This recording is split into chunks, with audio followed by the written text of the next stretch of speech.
Hey guys, Aaron Cybertron Zang here, and today I'm back with another episode of Road to Ranked, where I climb the online VGC 15 ladder, still kicking it with the Apex team, as we're just gonna jump right into it. So my rating actually fell by a bit because while I was looking for the first battle of the day, I found an opponent, got into team preview, and then it disconnected on my end, so I ended up losing points, which really sucked. So I'm not sure if the weather around here is still affecting it since we had some pretty bad weather last night as well, but hopefully we'll be able to not pick up any disconnections and continue it.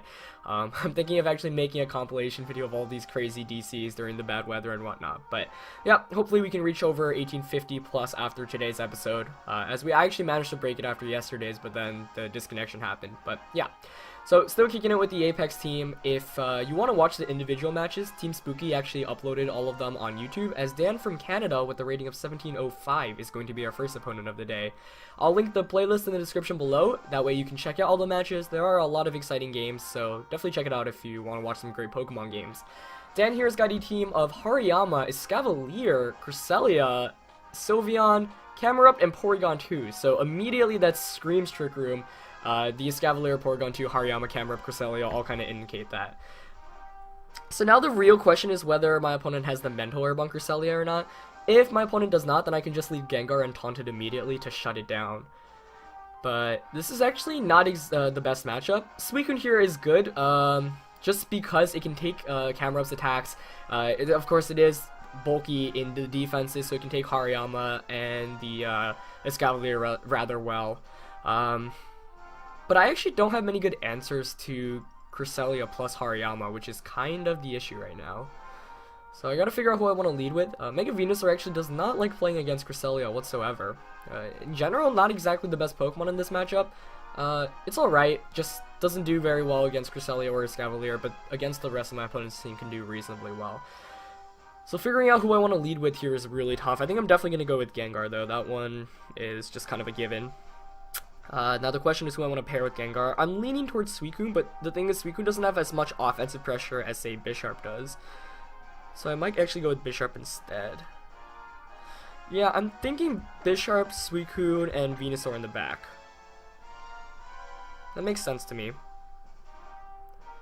Venusaur can switch into Hariyama's attacks. Actually, Heatran's not bad here. It's just I don't want to get close combated or earth powered by the camera, because if Trick Room goes up, Heatran is just not in a great position. So I'm leaning towards Venusaur. So I'm actually just going to lock in and go with that. Not going to bring the Terrakion just because, while it's nice, it gets one-hit KO'd by almost all of my opponent's team. You know, the Camerupt, the Escavalier, Cresselia, Sylveon, Hariyama. Cresselia not a one-hit KO, but after a close combat special defense drop, it will be. So, I'm going to try to make my matchup a bit better, as my opponent does go with the expected Cresselia Hariyama leads. Let's see. So, I really think it has Mentor, but I don't know, I feel like I should still just go for the taunt. Because if it doesn't, then my opponent's just done for. I'll also go for the knockoff onto Crest, though I expect a fake out going onto the Bisharp right now. Fake out does go out onto Bisharp. Let's see if that Cresselia has Mentor. If it doesn't have Mentor, I think my opponent's just basically done for. Oh, it doesn't have Mentor. Okay. That's great news for me, actually.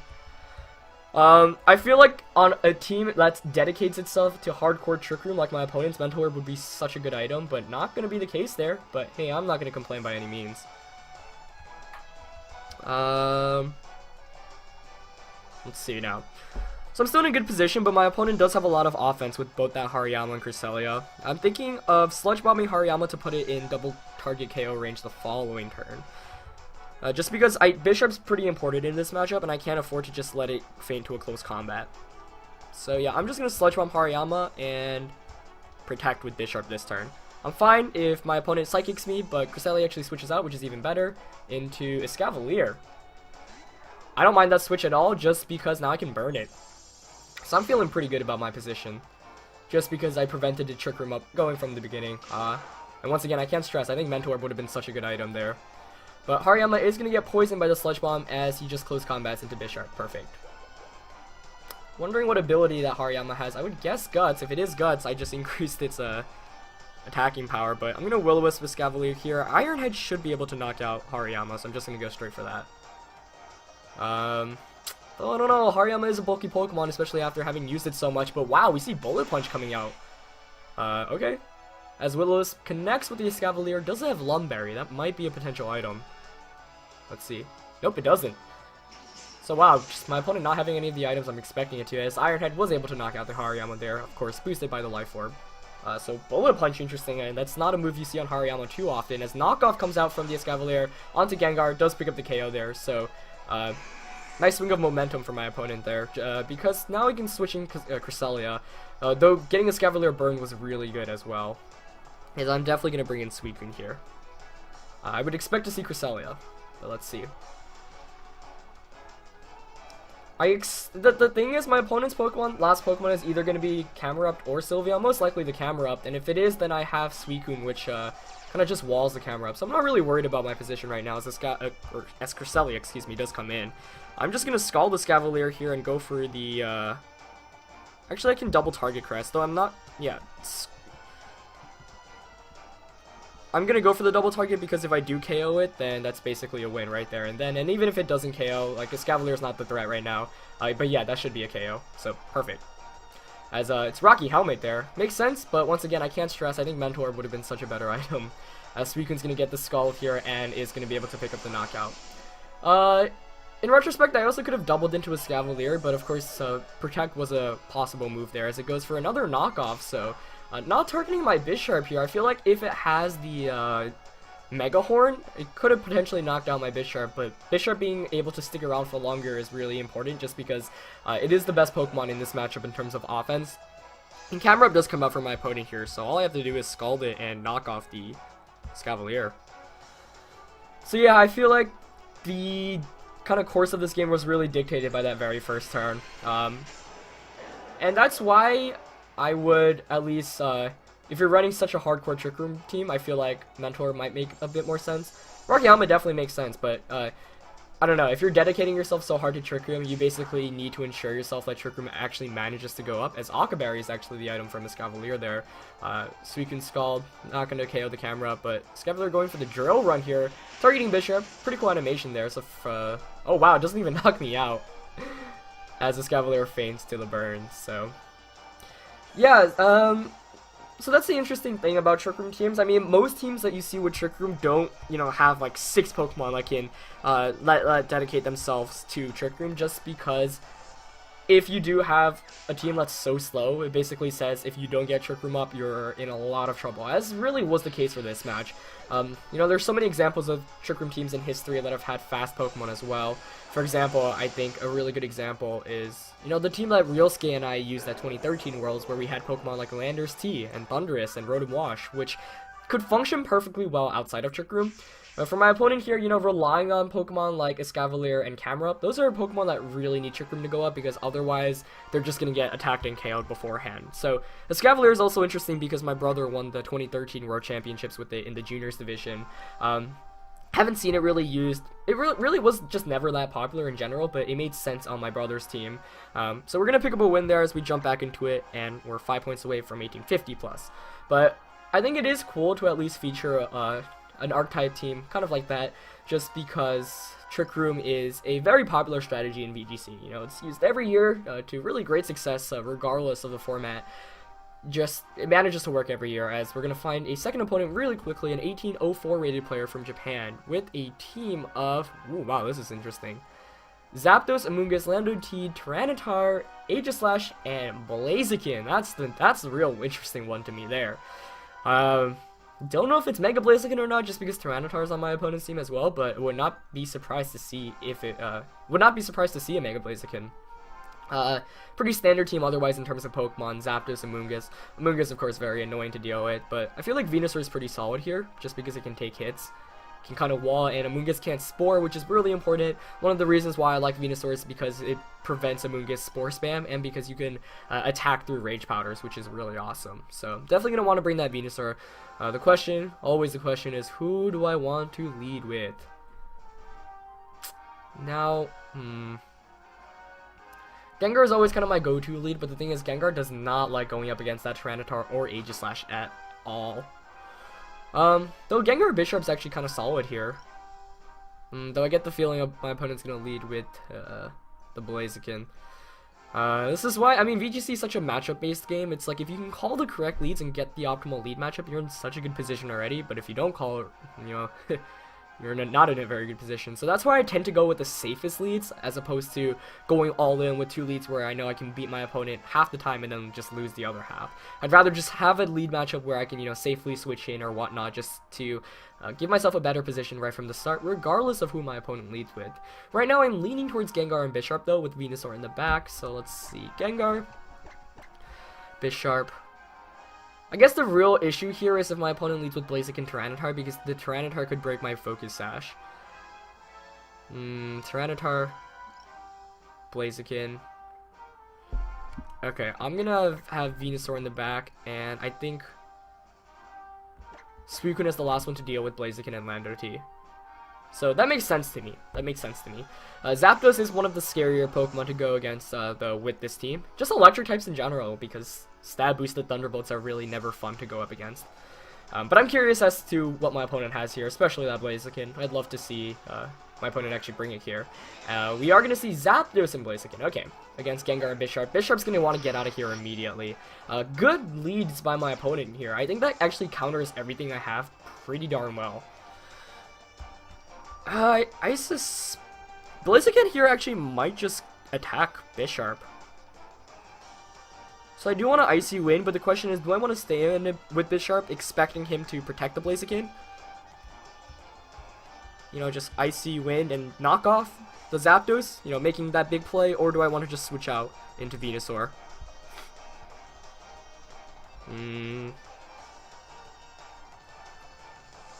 I don't know, if I were my opponent, I would definitely be protecting that Blaziken here.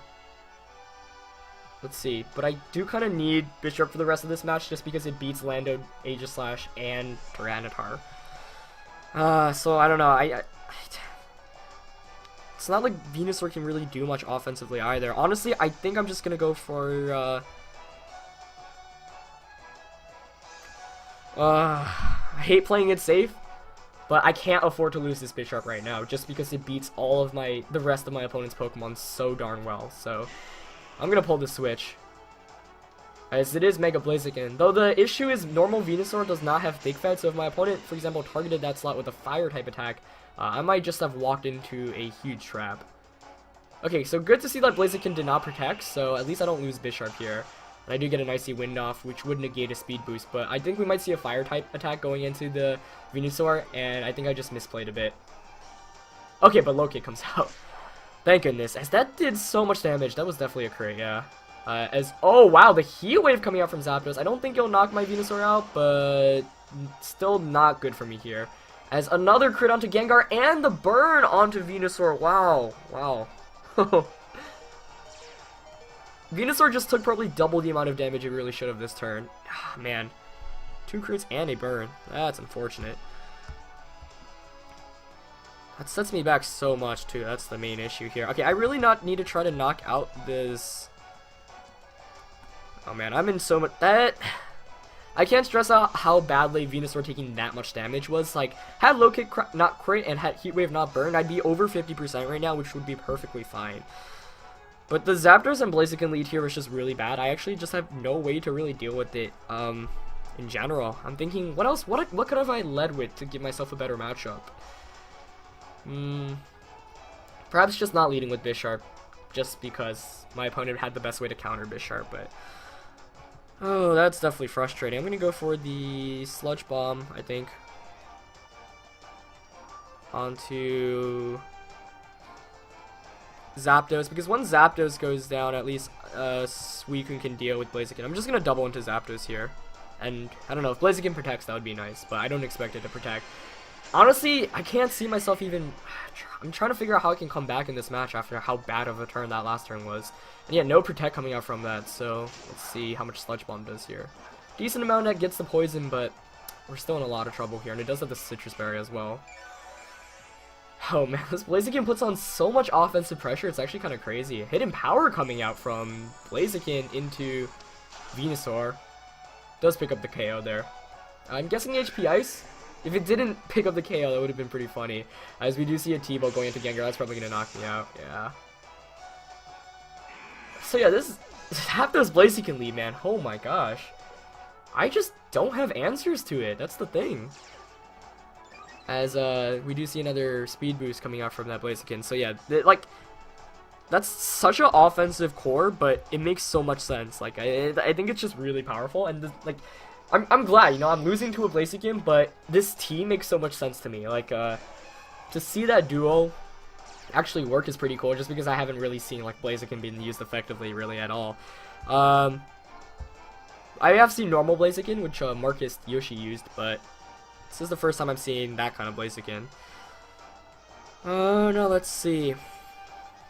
I could protect Scald, but that play is kind of obvious. I don't know how I can even... Okay, the thing is, if I can pick up a knockout here onto the Blaziken, I can still win. Just because Aegislash, like I said, is essential in this matchup.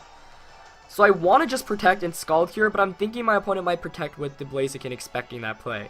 So I could make a big play here and go for the knockoff onto Zapdos, and the Tailwind. I don't know. I have to rely on my opponent misplaying at this point, so I'm just going to make the plays. Oh my gosh, we might be able to still come back and win this match. Let's see. Knockoff, KO here on Zapdos would be really nice. I don't know if I can. Oh, so close. Oh, I really needed that KO. If I could have KO'd there, I might have actually been able to come back. Let's see. Oh, it goes for a Roost. Okay. Ah, man. That's demoralizing, though. So close to picking up that knockout. As I do set up the Tailwind. Speed boost continually raising the Blaziken speed there, though, of course. I think I have to protect Scald here. I just can't lose Bisharp. And I know Suicune can take a Thunderbolt. But we might actually see Blaziken switch out here. If it doesn't switch out, though, it's still possible. But that was definitely the window of opportunity I needed to try to at least come back into this match. But that second turn still was definitely pretty frustrating. Not sure how much all that luck mattered, but, I mean, 2 crits and a burn in one turn is always kind of nutty to see in general. But, you know, that is the risk you put yourself into when you pull out switches. So my opponent definitely got the better end of me by leading fantastically and countering my Bisharp, which I thought was funny because in team preview, you know, I was talking about having the best leads possible, but when you go against Pokemon you don't normally see very often, for example, like Blaziken, you don't expect to actually see it in matches. At least I don't. I don't know. I should have expected the Blaziken lead a bit better. And yeah, even leading something like Gengar Venusaur would have been better. But anyway, I'm going to protect with Bisharp here. Blaziken doesn't switch out, so I might just be able to get a Scald off here, which would be really good. I would hope he can pick up a knockout. That would be great. As it does. Okay, we still living. As they're probably going to see a T-Bow going to the Suicune, but it should not knock me out as long as... Oh, wow, another Roost from the Zapdos. That was a really good play. I like that Roost play a lot. You know, don't give me the opportunity to KO the Zapdos the following turn. So, very smart on my opponent's end, and I'm fearing Amoonguss is going to come in here. If it is Amoonguss, I'm basically done for, I think. But I guess we'll find out. That's going to be Tyranitar, though. Okay. Wow. So, this game's still not over, that's for sure. That's for dang sure. Now, I could just Iron Head T-Tar for the KO here. But the Protect is so obvious. I mean, the thing is, if T-Tar doesn't... T-Tar probably has a way to KO Bisharp. I'm thinking he has a Fire-type attack or like a low kick. Okay. I'm going to Iron Head Tar, and I'm actually going to Snarl here, because Snarl is going to decrease the special attack. But with the Protect comes out from Tyranitar, so, I should have just went all in onto the Zapdos. But the reason why I'm going for Snarl here is so that Heat Wave is not a KO. Let's see what the Zapdos goes for. Oh, a Tailwind of its own! Very nice! So yeah, I think I should have made some big plays there and doubled into the Zapdos. So that was a misplay on my end, that's for sure. This game is still not over. Still not over. Okay, so my Tailwind has not worn out yet, so I can actually just Iron Head Tar here because I should be able to outspeed it and just go for an Ice Beam onto Zapdos. So yeah, I really should have doubled up into the Zapdos there with the knockoff and Snarl, but I just... Oh wow, Zapdos switches out! Into what? Amoonguss! Oh, but it outspeeds my Bisharp, so my opponent was running a fast Tar. Oh man, if I were able to outspeed the Tar there and pick up a KO with Iron Head, I might have actually been able to win, which is kind of crazy, but I think it's going to be a loss here, guys. As Ice Beam does a lot there, probably a crit, yeah. No freeze, though. That's the one thing I needed to at least try to win this match. So yeah, I think if I knocked off an Ice Beam, the Zapdos that turn, I might have been able to win. It was really one of those 50-50 plays, because I know if I were my opponent's shoes, I probably would have actually just low-kicked Bisharp right away.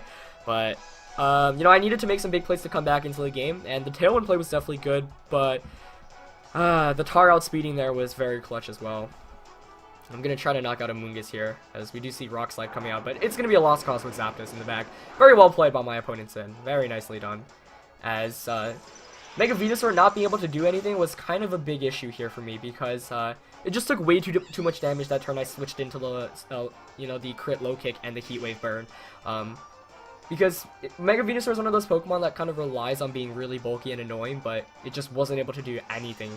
Zapdos is going to come out here, but with Suicune in that, you know, HP range, it's going to just feint to a T-Bolt. So, very cool team on my opponent's end. Knockoff not being able to knock out Zapdos there was really demoralizing, as obviously this Tyranitar very fast, getting such a speedy Rock Slide off, outspeeding my opponent's Zapdos. Gonna eat the Citrus Berry, but it's gonna be game here with the T-Bolt. As, let's see, should knock me out. Yes, it does. So, well played on my opponent's end, and that is definitely the best Mega Blaziken team I have seen yet in VGC 14, which kind of makes sense given how high my opponent was rated on the ladder. So, hey, if you ever wanted to see Mega Blaziken work, you know, that's a perfect example. Speedy Tar makes a lot of sense too. I do think if you want to run Tyranitar, it does, you know, make a lot of sense to invest in speed, just because otherwise Bisharp can outspeed and one-hit KO you. So, a couple of key things there for my opponent. You know, one, outleading me was huge with Zapdos and Blaziken. Two, Zapdos being to hang on with that little HP and get the Roost off was really good as well. And I thought the Roost play from my opponent was also really clever when I protected with Bisharp and Scalded with Suicune. So, my opponent definitely made really good plays, and I think the Zapdos Blaziken lead in general just caught me off guard, and Mega Venusaur not being able to do anything definitely hurt a lot as well.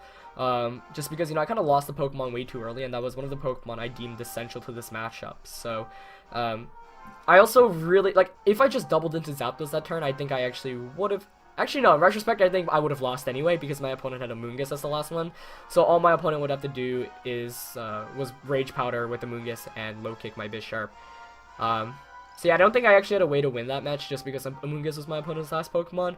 But it was at least kind of exciting to try to get back into this match, because, you know, you should definitely never give up. Play to your outs, hope for the best, expect the worst. But yeah, for example, if my opponent had Aegislash-Rolander's T in the back, I actually had a chance of winning, so that's why I didn't give up despite such a poor start. But yeah, that was a really, really fun match. Shoutouts to my opponent for an awesome team, and that was just really cool. But hope you guys enjoyed this episode. Of course, leave a like if you did. Check out the Apex matches if you have not already. Like I said, it is going to be in the description below. And yeah, that's it for this one, guys. I'll see you tomorrow. Alright, peace.